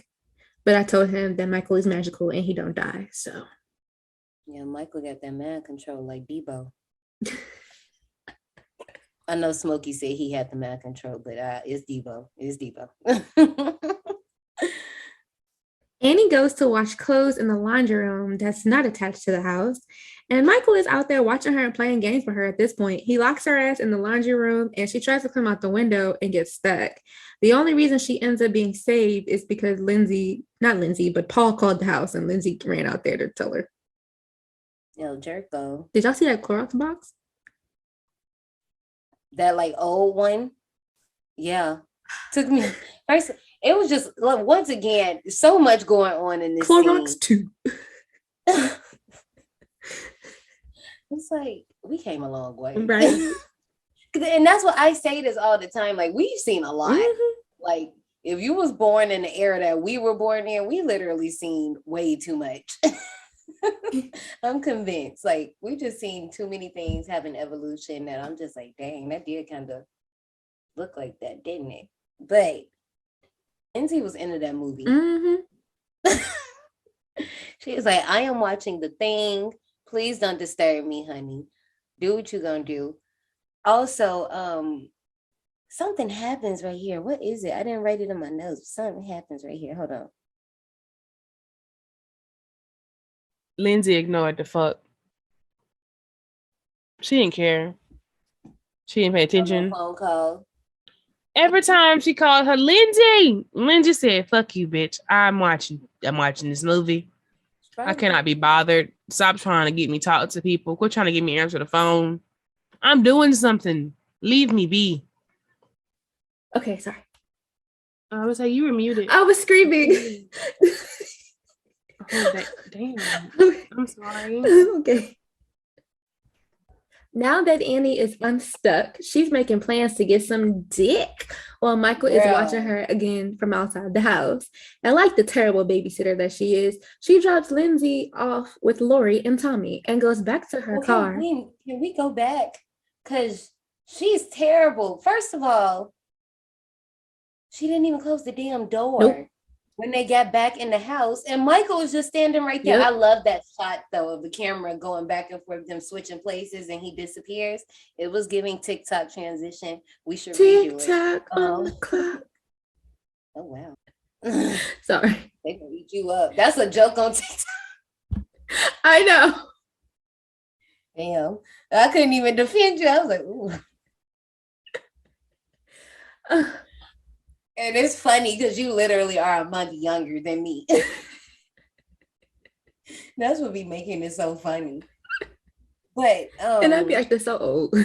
Listen, okay. I be like, you okay? There ain't nothing wrong with it. What was I about to say about Miss? Okay. So you remember? Maybe it was the Tamara episode when you taught me what Winnie the Pooh was. Yes. I'm like, Annie is definitely doing this right now. But it was the fact that they had this girl bent over in the windowsill with her ass tooted. She wasn't technically Winnie the Poohing because her bare ass wasn't out. It wasn't, but it made me think of that. But also, I'm just like, once again, I know that the movie wasn't drawn in this lens, but it's just so crazy how we get all of these shots of just Annie and Linda. But like I said, they were supposed to be the distracted girl, so that comes to the territory. After dropping off Lindsay with Laurie and Tommy, she goes back to the house to get her car to go get her nigga Paul, but the door is locked. So she goes in the house to grab her keys, but doesn't even when she so she goes in the house to get her keys, but when she comes back out to the car, she don't even put the key in the hole. She just opens up the car door. And when I said Annie. She was too distracted by her made-up song. Right. And so when she gets inside, the windows are fogged. And now she looks up confused. And then I love this because she actually like looks at the camera. But like she looks up confused, and that's when Michael gets her ass. It was really that at this moment she knew. She fucked up. Because first of all, I'm like, girl, you just went to go get the keys. You ain't think twice. When that door opened a little too easy, I would have just stood there for a second, like. She ain't think about it until she got in the car. Too late now. Oh, no, I know. And that scare is so good because, like, we really sit there and, like, damn, girl, you in danger. And you hear the breathing and it just happens. Oh, girl. See, if your ass wasn't being fast and you was just babysitting, probably wouldn't have happened. Or if she would have just noticed that the car windows were fogged up before she got in the car. She wouldn't have been at the car because she would have been babysitting in the house. Oh, no, I was saying she could have still been trying to get some dick. She should have just noticed that the car windows was fogged up and been like, you know what? Abort mission. Tommy hides in the curtains to try and scare Lindsay. But he turns around and looks out the window and sees Michael carrying Annie's body into Lindsay's house and freaks the fuck out. And of course, Laurie doesn't believe him, but Lindsay does. I believe you, Tommy. That was so cute. So cute. That was so sweet. I know he was pissed. He said, damn, bitch, I was trying to scare you. Now look at me. Obviously, at this point, Dr. Loomis is just waiting around at the Myers house in vain because Michael down the street running the fuck amok. Okay? And the doctor just thinks he's doing something when he scares some kids away from the house until the sheriff turned around and snuck up on his ass to tell him that, listen, Michael ain't out here, but I guess we just gonna keep on looking.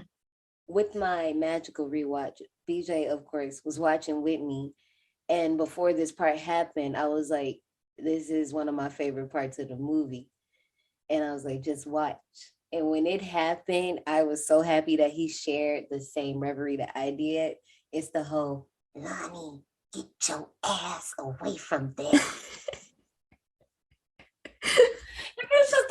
It's the way that afterward Loomis is just like he's satisfied with himself and then turned around and gets scared.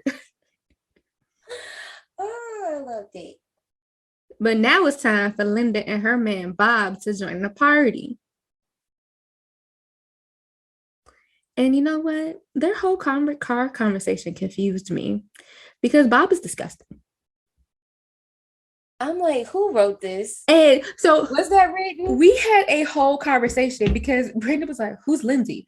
And I'm like, he was like, the baby. Lindsay's the babysitter, right? I said, no, Lindsay's the little girl. And he was like, wait, who's the babysitter? Her name's Annie. And he was like, ew, what the fuck time he on?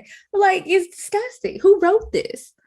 Yeah, and that's why I was trying to figure out, like, a few things could have happened here. Like, I get that it was supposed to be like him being nonchalant and just writing off with, because they're supposed to be drunk.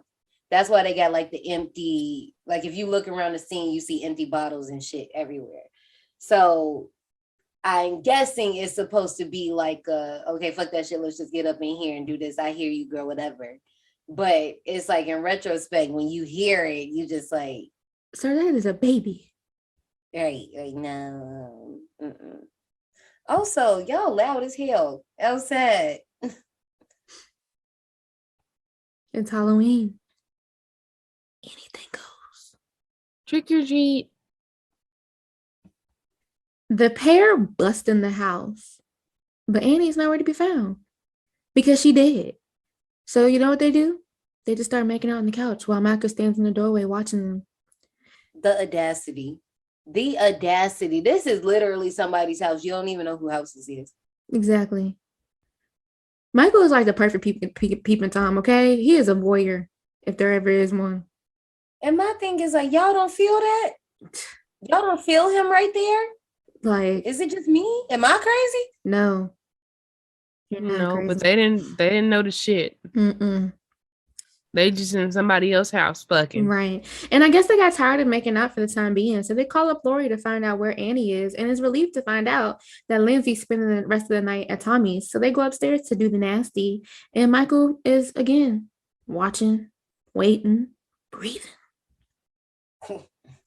Bob goes downstairs after 2 pump chumps and gets a beer. And Michael stakes his ass. This scene, just the entire thing about it, Linda Linda is something else. I just feel like I don't know, in her drunkenness, I felt like she feels like, you know what, this is not, call 1-800-Myers, take care of it, please, thank you. I just love the fact that he just stood there and was just cocking his head back and forth, just admiring his handiwork. I love it. Also, don't like, it doesn't happen yet, but when we was talking about these windows, if you look at that door, one of them windows stand out, and we'll find out why later.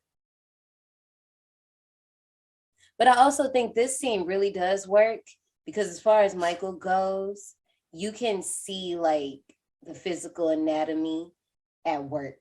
Because Bob looks like he's about the same height, maybe a little bit shorter than Michael. Like Michael might be like 185, maybe. I don't know. He big as hell.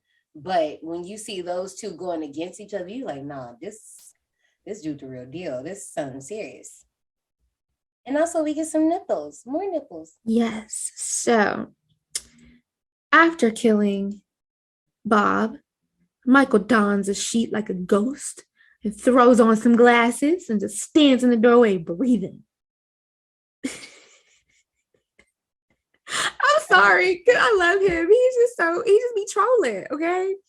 I really debated getting on this call with a white sheet over my head, but I didn't have no glasses. I really debated it just to see our reaction, because Michael Audrey, he just be trolling. Why?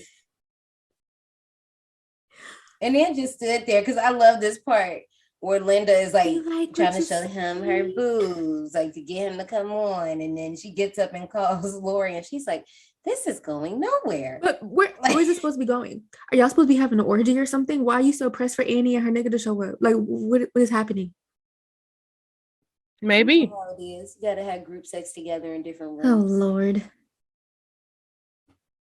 But I don't know. She shouldn't have got up and turned her back to Michael, because he rode up behind her, wrapped that cord around her neck just as Laurie picked up the phone to say hello. So all Laurie hears on the other end is moaning, and she gets mad and hangs up because she thinks that y'all playing with her. Has already called you earlier, fucking chewing. Now they already done dumped 2 kids on you. Annie done called Ben Tramer talking about you like him and stuff, what you do, but you wasn't ready for him to find that out. And now they calling you and they got the audacity to be moaning and groaning and bumping. No.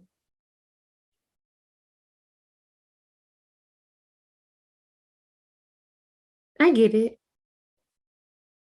Annie's a bad friend. We knew that. But this time it wasn't Annie.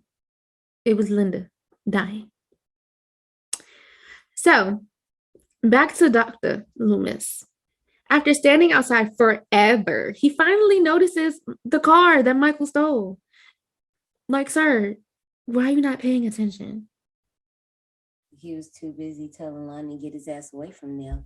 Like, sir, get it together. Meanwhile, Laurie has had enough, and she makes her way to Lindsay's house. Well, to Lindsay's house to investigate.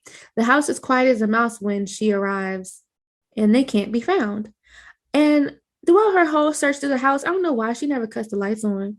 But when she reaches the top of the steps, she goes towards the only room that has a light on. When she opens the door, she sees Annie dead in bed with Judith's tombstone. Horrified, she backs into the closet and Bob's body falls and starts swinging. Then she runs next to a wardrobe that had Linda's body stuffed into it. And instead of leaving the house, She cowers in the corner and cries, so Michael snuck up on that ass and sliced open a sleeve on her shirt, sending her falling down the steps. So once again, I can't say that this movie started it, but Laurie enters her final girl circuit. And of course, she got to find all the dead bodies. And this is where it's actually about to happen. It's about to be that moment. It's just them. The tensions is high. Shit's Y'all, I need to do this for a moment. When she seen that body, all I could think of was swing, swing, swing from the tangles of my heart is crushed by a former love. Can you help me find a way to carry on again? No, it's just me this time. Yeah, I don't know that. You don't know All American Rejects? I do know All American Rejects, but I don't know that song. Swing, swing. I don't know that song. That's what that body was doing, but yeah. Maybe Cody will follow you up because I don't know it.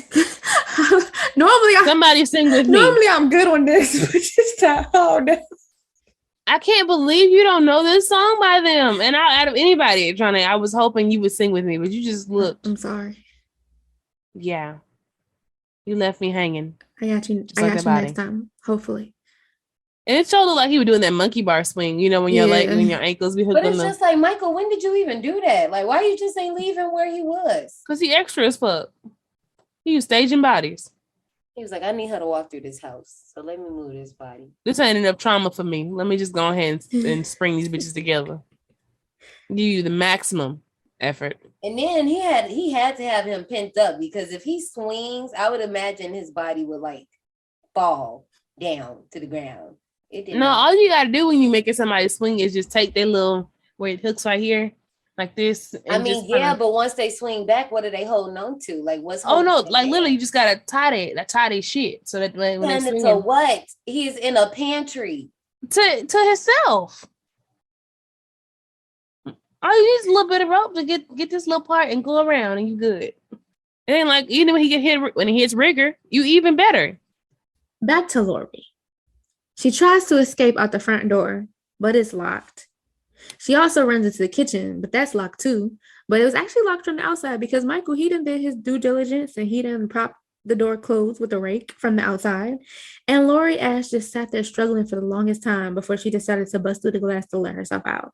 But what's fucked up? Like, girl, it was right there. You couldn't tell it was that one. That was the one you were supposed to hit. You couldn't tell. But what's fucked up is she runs to the next door neighbor house to ask for help, and they cut on the porch light and looked out the window, but then closed the blinds and cut the porch light back off. Fucking dickheads. Black people must have lived there. They're like, oh, this is not my problem. Not my monkey, not my circus. Click, I don't see shit. Bruh, no, that's truly fucked up. And I would feel, imagine like them waking up the next day hearing about all the murders that happened. Right. And they're like, damn, somebody was screaming and knocked on the door. Or they could be like, woo, dodge the bullet. They almost brought that shit over here. I guess perspective. That's true too.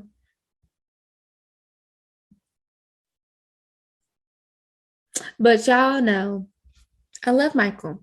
Why? Because he ain't in a rush to do shit. While Laurie is outside running around screaming, he just take his sweet old time. But this gives Laurie the opportunity to make it back to the house. And Tommy opened the door just in time.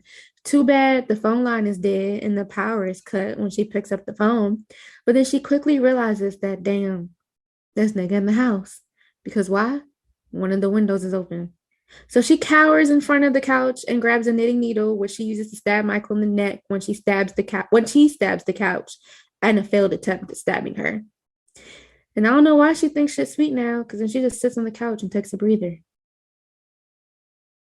I told you she a first generation final girl. They don't know about that double tap yet.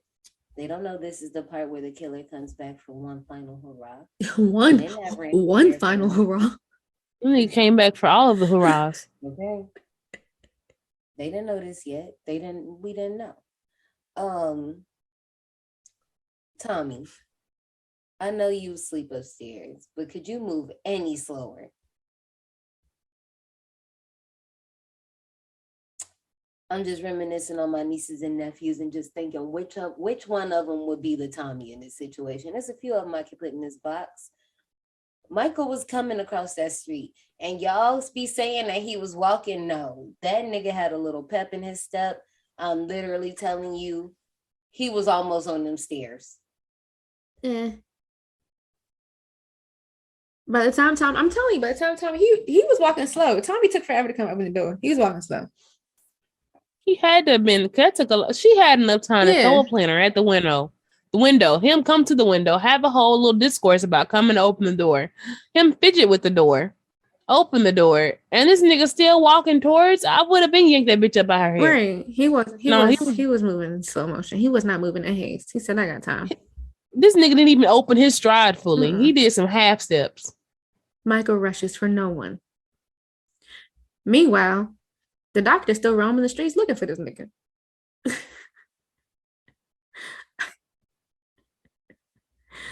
Laurie limps upstairs to check on the kids, but guess what? Michael ain't dead, ho. He pops up behind them as soon as Tommy says, "You can't kill the boogeyman." Laurie hides the kids, and they try to fool Michael into thinking they left the house while she hides in the closet. But Michael ain't dumb.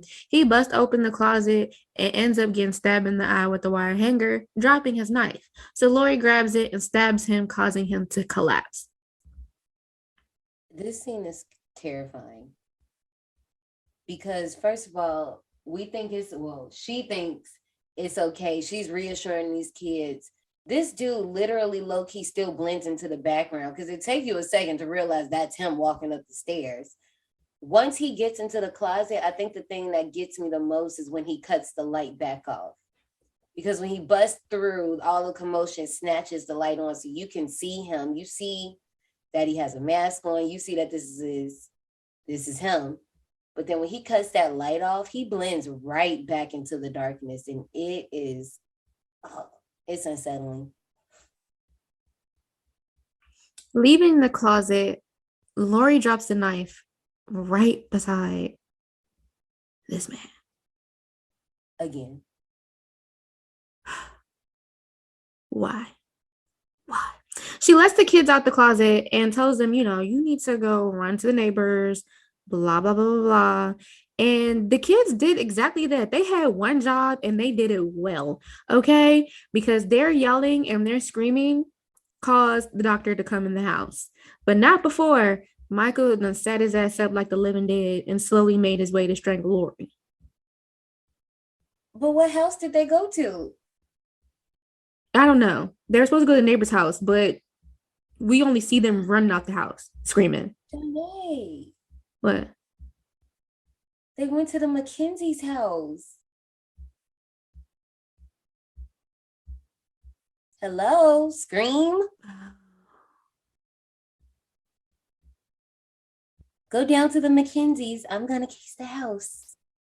Casey, baby.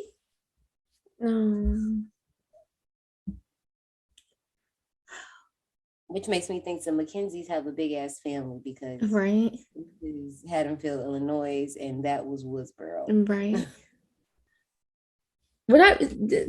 Y'all see what I mean, survivors, about me watching movies and then they go in one ear and out the other.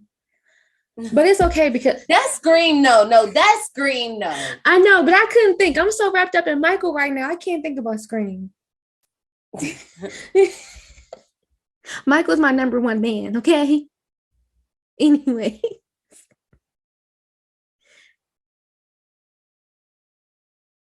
In the midst of being strangled, Laurie was able to snatch off Michael's mask, and that's what saved her, because I think Michael's a little shy and he don't want y'all to see his face. He's a little sensitive, even though he cute. He's a little sensitive. He got to protect the girl anyway.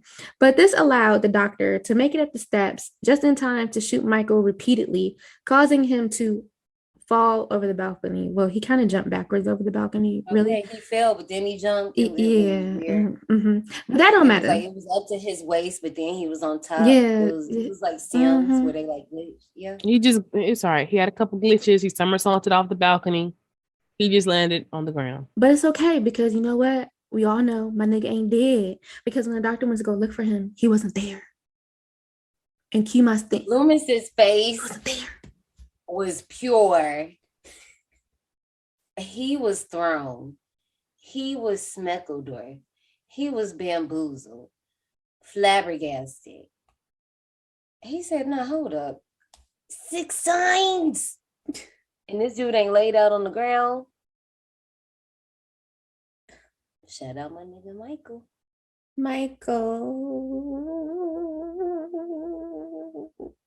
Sorry. And we keep my theme song and we out.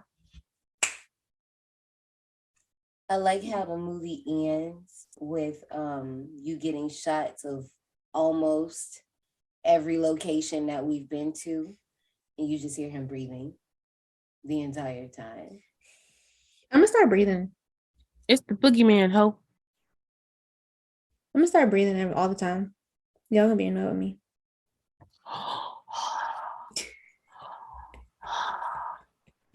Let's see.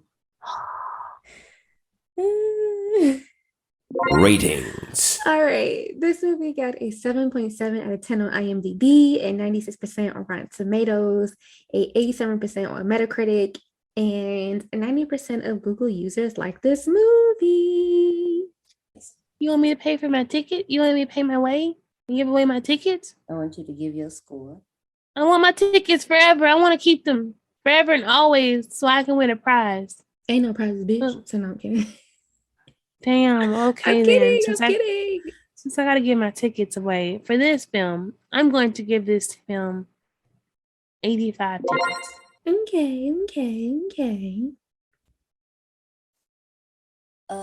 I know, like I said, a lot of times I be playing Halloween like it's not that girl, but it was my first movie and my last rewatch. I really did enjoy it. As far as Laurie as a final girl, she is not for me. And I just have to call it what it is. A lot of people, y'all be gassing Laurie up, and I understand that they've retconned her story so many times, but that's the thing. Let's look at where we started. And you could say it gives you a bit of Ash Williams from Evil Dead, but what y'all not gonna do is just act like this is the first little Texas Roadhouse cinnamon roll bread bun roll that came out to the table, because it's not. So with that being said, I don't know why that was so sassy like that, but it was. Yeah, it just was what it was.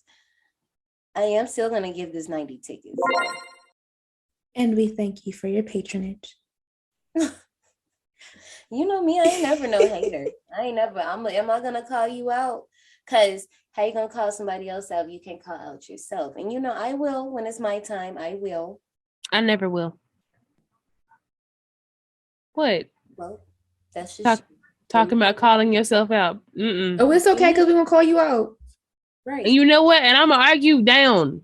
Maybe one day you will be able to grow into that and be able to call yourself out. No, I've really grown into this. And I think I like this shape I'm in. Well, that's you. I really struggled between 2 scores for this movie. Oh, wow. I know. I mean, it's just going to be so hard when tops and bottoms comes around, so I get it. I don't think it's going to be hard for tops and bottoms. With the way I be scoring. Scores. Maybe the bottoms will be hard, but the tops will be easy. So I am giving this movie a 95 tickets. Okay. I almost gave it 100. Because Michael. But I gave it 95. I agree with you. I don't like Laurie as a final girl. Like, she's not final girl material to me. But one thing that actually bothered me about this movie, and I think it was just me being nitpicky, but I don't know. I honestly could not hear some of the dialogue. Girl, and YouTube ain't have no subtitles, so I couldn't do nothing. Shudder. When you watch on Shudder, they have subtitles. So when I watched it at Michael's house on his Roku, because his TV is actually a Roku TV, they had subtitles. But when I watched it at home on the Roku app ain't have subtitles. So I'm just like, I was struggling. I was struggling. Luckily, on my second watch, I kind of already remembered the dialogue from the first watch. You able to track a little Yeah, more. but like, oh my God. Are you ready to step into the souvenir shop? Because I got some little cute stuff. Yes, ma'am. Let's go. I got ideas. Ooh. Don't say it like that. Thanks for riding. Before you go, take a detour into the souvenir shop. So, in the beginning, I didn't get to talk about the opening shot. I think that shot is so fucking sick. It's just the Halloween soundtrack. You see the title and you see the pumpkin, and it's just slowly zooming into it. Now, I don't know how true this is, but I've heard that if you look at that pumpkin, it's actually like the shape of Michael, like with the knife, like this way. And I see it. I track it. But for my souvenir, and this is gonna lead into something else. For my souvenir, I think you should be able to carve your own pumpkin, but because I don't want my employees cleaning up pumpkin seeds and mess, make it Squid Games and make it like a flat pumpkin and you can't crack it. Or else you get fake stamp. We can make it like an attraction type thing.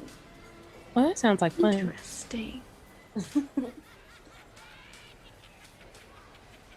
Also, a subscription to some premium babysitters that ain't gonna be on that bullshit. You're welcome.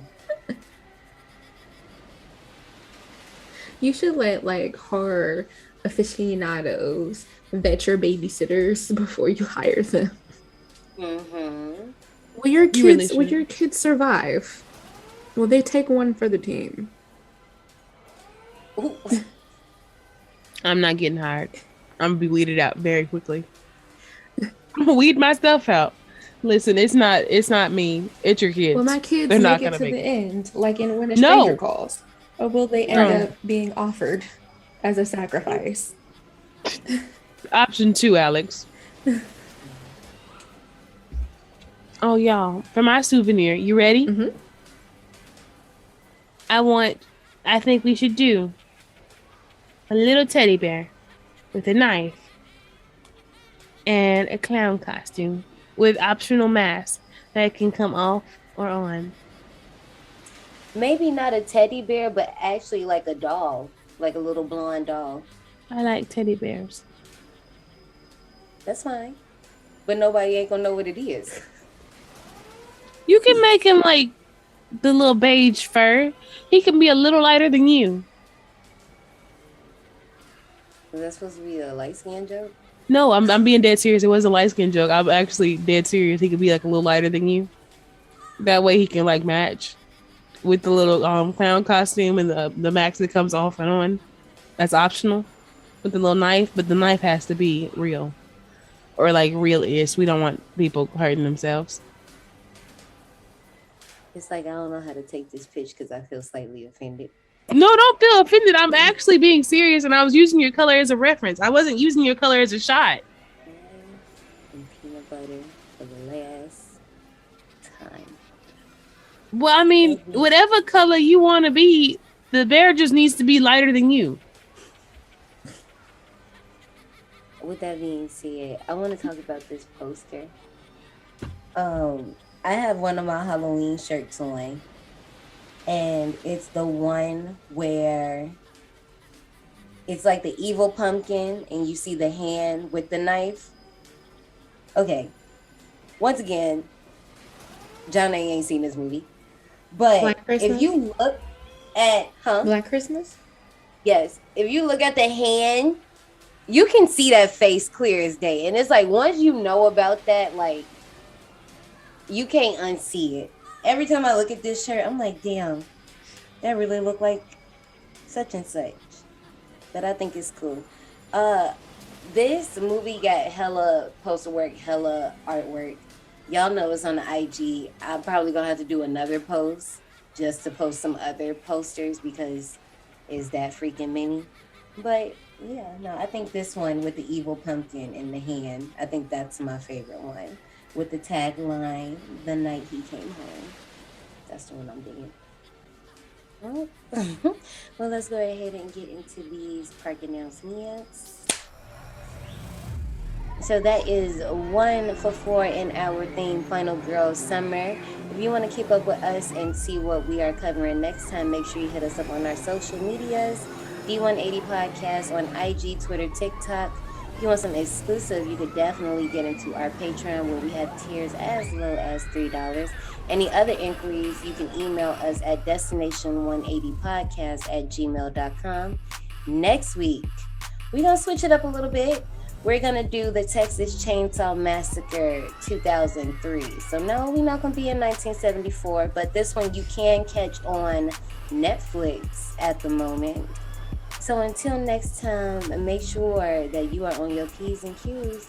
Don't be too settled in the sauce to be distracted by the things that are going on around you because, honey, you might not make it.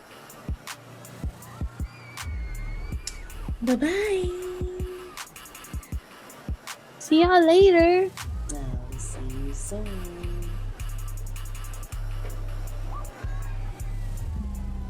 For some reason. Wait, we're doing the 03 version?